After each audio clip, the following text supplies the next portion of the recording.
हिमाचल प्रदेश के जिला सिरमौर ट्रांसगिरी क्षेत्र के जो हाटी समुदाय है उसको अनुसूचित जनजाति का दर्जा दिए जाने का जो प्रस्ताव जनजातीय मंत्रालय द्वारा लाया गया है उसका समर्थन करने के लिए मैं खड़ा हुआ हूँ। उपसभापति महोदय, मैं जब विपक्ष बाहर जा रहा था तो मैं सोच रहा था कि जिन लोगों ने बरसों तक अनुसूचित जाति और जनजाति के वोटों पर राज किया, जब उनके हितों की बात आई तो वो आज सदन का बहिष्कार कर रहे हैं, बाहर जा रहे हैं। और जिन लोगों को विपक्ष ये कहता था, जिस पार्टी को कि ये अनुसूचित जाति जनजाति के विरोधी है, आज वही पार्टी अनुसूचित जनजाति के पक्ष में जो है वो उस ट्राइबल एरिया घोषित करने के लिए जो वो प्रस्ताव लाया। माननीय नरेंद्र मोदी जी की जब से सरकार बनी है, सबका साथ, सबका विकास, सबका विश्वास, सबका प्रयास, मुझे खुशी हो रही है कि तीर्थार्थ अगर सिद्ध हो रहा है तो 9 वर्षों में अनुसूचित जनजाति का जो विकास इन 9 वर्षों में हुआ है, चाहे हमारे ट्राइबल जो राष्ट्रपति हमारी आदरणीय मुर्मू जी बनी है, जब जनजातीय मंत्रालय खोलने की बात थी तो वो भी भारतीय जनता पार्टी के कार्यकाल में खुला था, और जो एसटी कमीशन कई प्रदेशों में वो भी भारतीय जनता पार्टी के प्रयासों से खुला है। लेकिन विपक्ष की कथनी और करनी आज पूरा देश माननीय उपसभापति जी देख रहा है। माननीय उपसभापति जी, वे जातियां जो गांवों के अंदरूनी क्षेत्रों में रहती हैं, वे आर्थिक रूप से सक्षम नहीं हैं, बहुत कमजोर वर्गों से है। सरकार चाहती है कि उन वर्गों को उठाना है, उन वर्गों को मजबूत करना है, उनको शिक्षा का अधिकार मिले, उनको समानता का अधिकार मिले। इसलिए वर्तमान परिस्थितियों को देखते हुए सरकार चाहती है कि निश्चित रूप से शिक्षा और नौकरियों में उनको आरक्षण मिलना चाहिए। माननीय उपसभापति महोदय, आदिवासी शब्द ही अपने आप में पर्याप्त है, क्योंकि वह आदिवासी जो आदिकाल से बसा हुआ है, जंगल के किनारे, जंगल के अंदर, नदी के किनारे, पहाड़ के किनारे, पहाड़ के ऊपर, एक घर 1 किलोमीटर पर है तो दूसरा घर 2 किलोमीटर पर है। एक बस्ती ऐसी होगी जहां 5 ही घर होंगे। इसलिए मैं कहता हूं कि निश्चित रूप से आदिकाल से बसा हुआ है, उनके जल, जंगल, जमीन आदिवासियों की है। माननीय उपसभापति जी, हम गर्व से कहते हैं कि जंगल हमारा है, जमीन हमारी है, जल हमारा है। इसलिए आदिवासियों का नारा है, जल, जंगल, जमीन हमारी है। मैं कहता हूं कि आदिवासी शब्द ही पर्याप्त है। देश में आज भी कई जातियां आदिवासियों के आरक्षण के लिए राह देख रही है। केंद्र सरकार के पास कई राज्यों से ऐसे प्रस्ताव आए हैं जो सरकार के पास विचाराधीन है।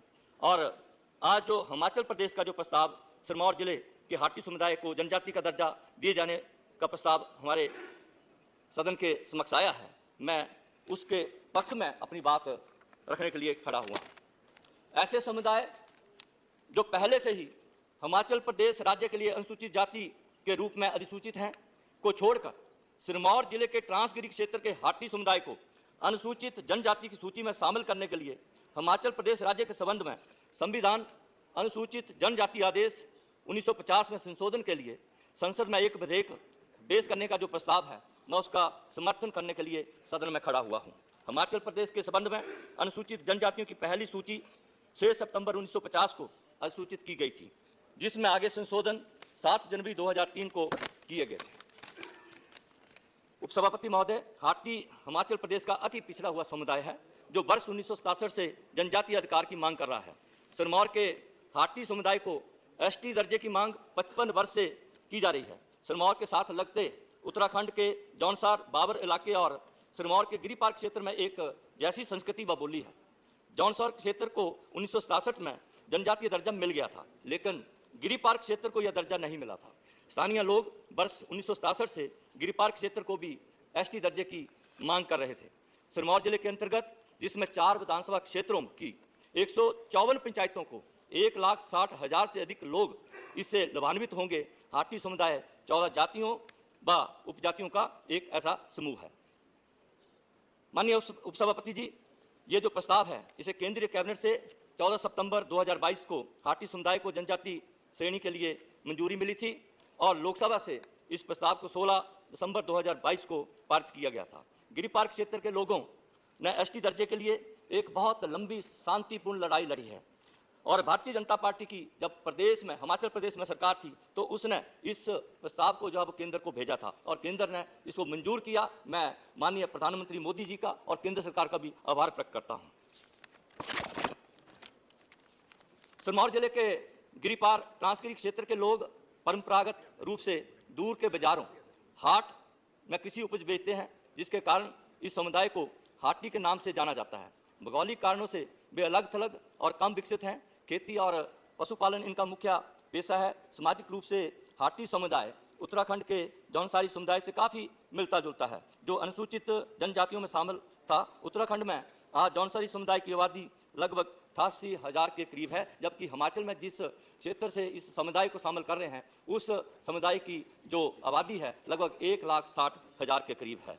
वर्तमान में हिमाचल प्रदेश में 5 भी अनुसूचित क्षेत्र हैं। लाहौल और स्पीति जिला, किन्नौर जिला, पांगी और भरमौर तहसील जो कि जिला चंबा से यदि प्रस्ताव स्वीकृत हो जाता है तो सिरमौर क्षेत्र की 4 तहसीलों अर्थात राजगढ़, सांगरा, सिलाई और पांवटा साहिब में 50% से अधिक अनुसूचित जनजाति आबादी होगी। अतः ये चारों तहसीलें 5 भी अनुसूची के क्षेत्रों के लिए उपयुक्त हो जाएंगी, जो राज्यपाल की विशेष शक्तियों के अंतर्गत भी आती है। और राज्य में अनुसूचित जाति की आबादी, जनजाति की आबादी में 40% वृद्धि होगी, जो 3.92 लाख से बढ़कर 5.92 लाख हो जाएगी, जिसके परिणाम स्वरूप कुल अनुसूचित जनजाति आबादी हिमाचल प्रदेश की 8% बढ़ेगी। मैं अनुसूचित जो जाति के जो प्रतिनिधि मंडल हैं हिमाचल प्रदेश के सभी सांसदों से मिले थे, उनकी कुछ शंकाएं हैं। मैं माननीय मंत्री जी से आग्रह करता हूं कि उन शंकाओं को जो अनुसूचित जाति समाज की हैं उनको भी ध्यान में रखते हुए जो ये आप प्रस्ताव लाए हैं उस प्रस्ताव का मैं समर्थन करता हूं। बहुत बहुत धन्यवाद। धन्यवाद। Doctor M Thambidurai.